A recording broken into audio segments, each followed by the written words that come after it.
Todo comenzó con nada. Un silencio que, en cualquier otro caso, habría sido solo una pausa.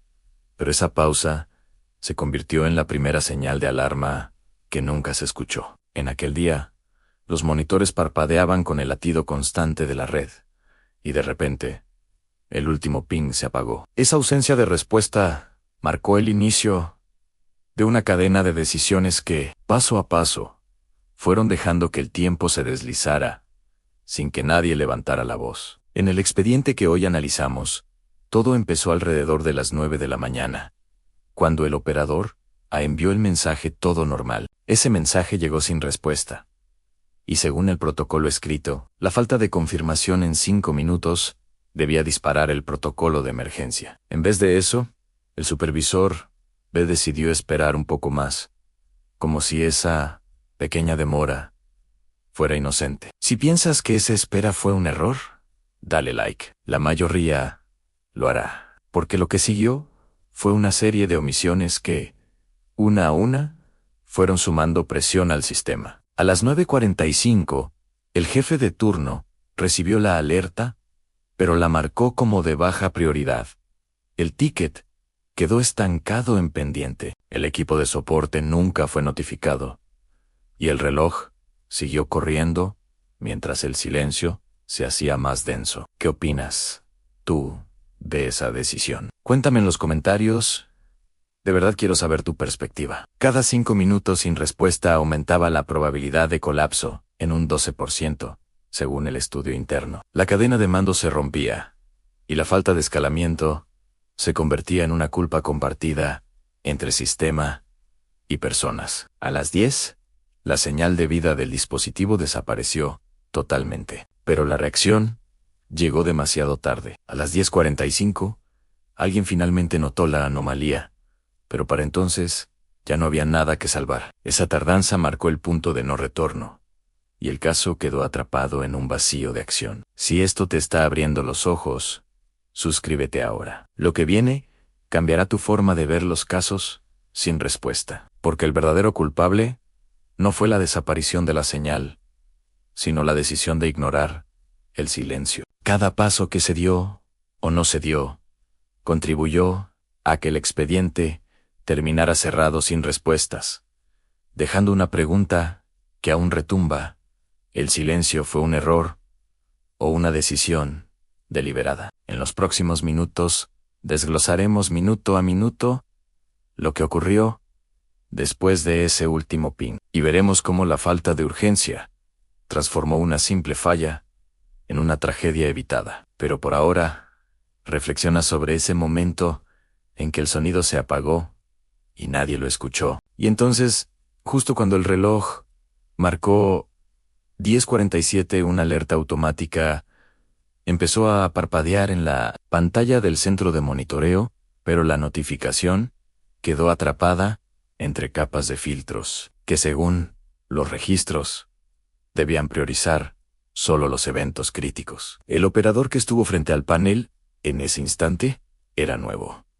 Llevaba apenas una semana en el puesto y, aunque había recibido la capacitación básica, nunca había visto una señal tan sutil como aquella. Su mano tembló al intentar abrir el ticket, pero el sistema le devolvió un mensaje de espera, y sin saber qué hacer, decidió posponer la acción hasta que llegara el supervisor de turno. Ese supervisor, el mismo que había etiquetado la alerta anterior como de baja prioridad, revisó la bandeja de entrada a las 11 en punto, y, al ver la nueva notificación, la desestimó como falso positivo. En el manual de procedimientos, la palabra falso positivo estaba reservada para casos con evidencia clara de error de sensor, pero aquí faltaba cualquier indicio que justificara esa calificación. La decisión se tomó en silencio, sin consultar a ningún colega, sin escalar a la cadena de mando y sin registrar la razón de la desestimación. Esa falta de justificación quedó grabada en el historial como revisado,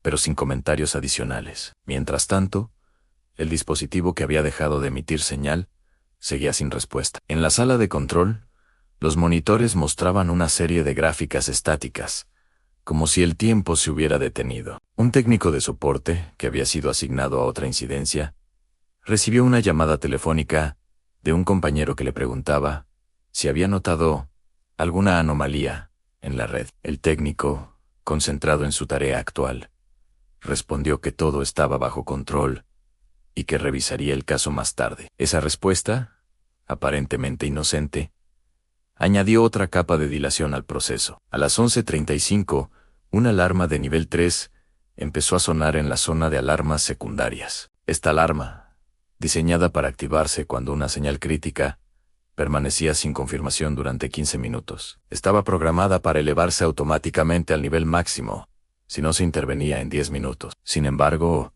el personal de guardia que escuchó el sonido lo interpretó como una simple señal de prueba, ya que en los últimos días se habían realizado varios ejercicios de simulación. En lugar de activar el protocolo de emergencia, la guardia anotó el hecho en su cuaderno de turnos y siguió con sus labores. A las 12 en punto, el jefe de operaciones, que había estado revisando informes de desempeño, recibió un correo electrónico con el asunto informe y listado. Al abrirlo, encontró una tabla con varios indicadores, entre ellos uno que mostraba la falta de respuesta del dispositivo. El indicador estaba resaltado en rojo, pero el jefe, confiado en que los sistemas de alerta automática se encargarían de gestionar la situación, decidió no intervenir directamente. En su lugar, delegó la tarea a un analista junior, con la promesa de revisar en la siguiente reunión. Esa promesa, que parecía razonable en el momento,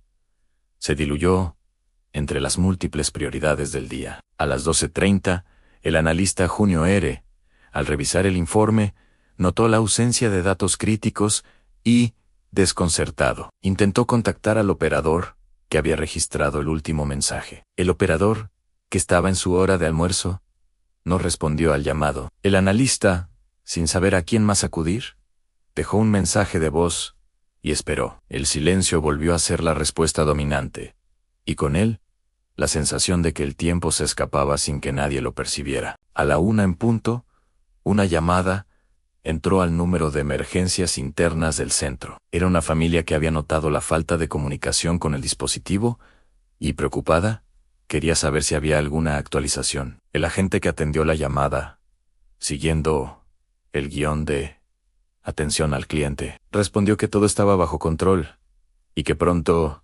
recibirían más información. Esa frase, aunque tranquilizadora, carecía de sustancia y, sobre todo, de una acción concreta. La familia colgó sin haber recibido respuestas reales, y la información quedó atrapada en la burocracia interna. A la 1:30, el supervisor de turno volvió a revisar la bandeja de entrada, y, al ver que la alerta todavía estaba sin resolver, decidió marcarla como cerrada, bajo el motivo de no se pudo reproducir. Esa decisión, tomada sin un análisis profundo y sin la participación de los responsables técnicos, cerró oficialmente el caso en el sistema, aunque la situación real seguía sin resolverse. En ese momento, el registro del caso mostraba una cadena de eventos inconclusos, donde cada paso había sido una oportunidad perdida para actuar. A las 2 en punto, el equipo de auditoría interna, que realizaba una revisión rutinaria de los tickets del día,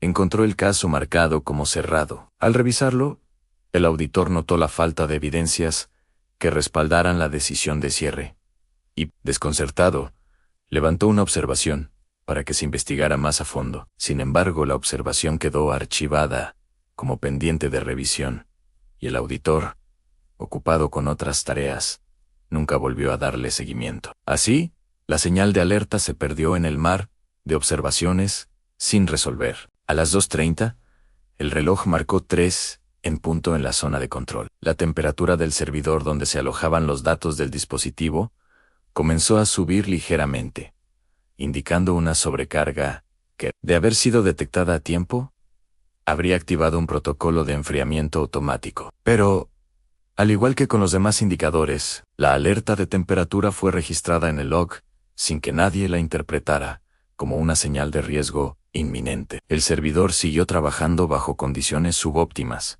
lo que agravó la pérdida de datos. A las 3 en punto, un mensaje interno fue enviado a todos los empleados del centro, anunciando una actualización de sistema programada para la tarde. Ese mensaje, que llegó a los buzones de correo de todos, incluía una breve nota sobre la importancia de revisar los tickets antes de la actualización. Sin embargo, la mayoría de los empleados, ocupados con sus tareas, apenas leyeron la línea y la descartaron como información rutinaria. La actualización, que se ejecutó a las 4, provocó una breve interrupción del servicio, pero no logró restablecer la señal perdida. A las 4, la señal siguió sin aparecer. El dispositivo, que había dejado de emitir cualquier dato, permanecía en silencio total. En ese momento, el director del centro, que había sido informado de forma indirecta, por medio de un informe ejecutivo, decidió convocar una reunión de emergencia a las 5 en punto. La reunión, sin embargo, se llevó a cabo en una sala donde la mayoría de los participantes estaban ausentes, ya que habían sido citados en horarios incompatibles. Solo asistieron el jefe de operaciones y 2 técnicos de soporte, quienes, sin contar con toda la información, debatieron sobre posibles causas sin llegar a una conclusión clara. A las 5, la reunión finalizó sin decisiones concretas. Se acordó que se redactaría un informe preliminar y que se enviaría a la alta dirección para su revisión. Ese informe, que contenía una lista de fallas y omisiones, fue entregado a la directiva a las 6 en punto. La alta dirección, al recibir el documento, lo clasificó como caso cerrado por falta de evidencia y archivó el expediente bajo la categoría de incidente menor. Con esa clasificación, se dio por concluido el proceso, aunque la pregunta fundamental sobre la desaparición de la señal nunca fue respondida. Todo este ciclo de dilaciones, decisiones ambiguas y falta de urgencia se convirtió, con el paso de los minutos, en una cadena de eventos que selló el destino del caso. Cada minuto que pasó sin una acción clara sumó peso a la inercia del sistema, y cada decisión de esperar, de minimizar o de delegar sin seguimiento reforzó la idea de que el silencio era aceptable. Esa aceptación, sin embargo, fue la que transformó una simple falla técnica en una tragedia evitada, pero que, irónicamente, nunca se evitó. Ahora que hemos recorrido cada instante, cada decisión y cada omisión, es momento de reflexionar sobre lo que realmente ocurrió. El silencio, lejos de ser una simple ausencia de sonido, se convirtió en una herramienta de negación. Cuando un equipo decide no actuar,